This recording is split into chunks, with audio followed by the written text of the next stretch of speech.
In an age where information is at our fingertips and most people are increasingly dependent on quick fixes and immediate solutions, the practice of self-medication has taken a toll on public health. In Uganda, it is easy to access medicine without prescription. The drive to make money has prompted some health workers to overlook some of the risks involved in this practice. It is what we call paracetamol. Interestingly, it's a very common drug, very common, very common. It's a commonly used drug, it's a commonly bought drug. I mean, you just walk and buy that medicine. But it is a very, very, very dangerous drug, potentially life-threatening drug. According to World Health Organization, self-medication can be defined as the use of drugs to treat self-diagnosed disorders or symptoms, or the intermittent or continued use of a prescribed drug for chronic or recurrent disease or symptoms. According to Dr. Juliana Kayaga, a pediatrician at Mildmay Uganda Hospital, some of the dangers of self-medication is delayed diagnosis. However, one is also likely to take the wrong drugs for a given condition. This means that the patient may not know how these drugs are affecting them. And by the time we eventually find out what the disease is, it's really late and very difficult to manage at that time. Additionally, self-medication can also lead to masking of symptoms, whereby instead of something becoming more obvious, you get some medicine that sort of covers on top, but then allowing that disease to actually keep growing inside. With self-medication, health workers say patients usually take the wrong doses or may fail to complete a dose, leading to more health risks. If you do not complete the course of drug, it means that not all of the infectious agent in the body for which the drug is intended to treat will be eliminated or will be completely wiped out in the body. Bits of it could stay.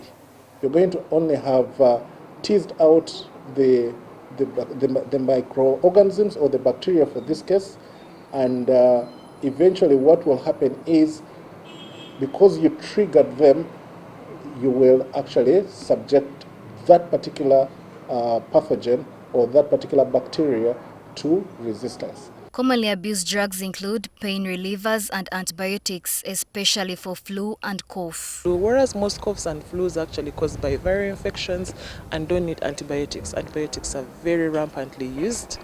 Of course, most of these drugs have side effects. Each drug has its own individual side effects.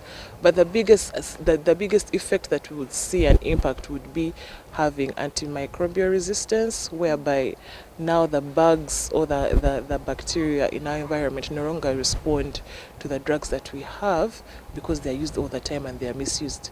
Dr. Kayaga says they are seeing an increase in the number of patients who require strong medications after taking antibiotics without prescription. The infectious agents which we treat are increasingly resistant to the medicines that are available today, and that comes from misuse of medication. Primarily it comes from misuse of medication. As a society, if we run out of drugs to be able to treat people, it would means that in the future we may not have medicines to treat, and therefore increase the chances of death from infections.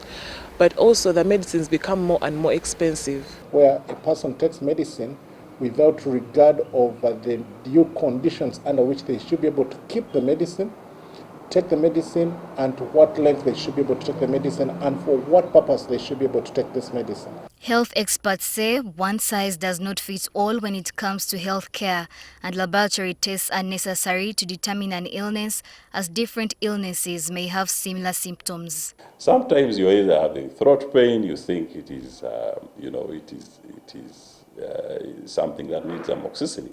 It could be a viral infection which needs a different form of treatment. So the laboratory is able to identify the microorganism or the germ specifically, and then also the laboratory has the potential, the laboratory has the potential of testing this microbe or the germ to different sets of drugs, wide sets of drugs, and then the laboratory will be able to actually identify that this particular drug is the one that is able to treat. While innovative test kits exist, offering convenience and initial screening, they should never supplement professional medical assessment. After conducting self-tests, it remains crucial to seek expert medical attention.